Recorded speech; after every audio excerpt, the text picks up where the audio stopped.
Good morning friends, Alex here.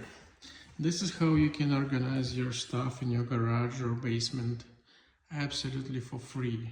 Well, technically you need a couple 2x4s, right? So this is how you put the skis. Super easy and cheap, or even free like in my case. And if you have a THULE box, you can do this. Also, we did it absolutely for free.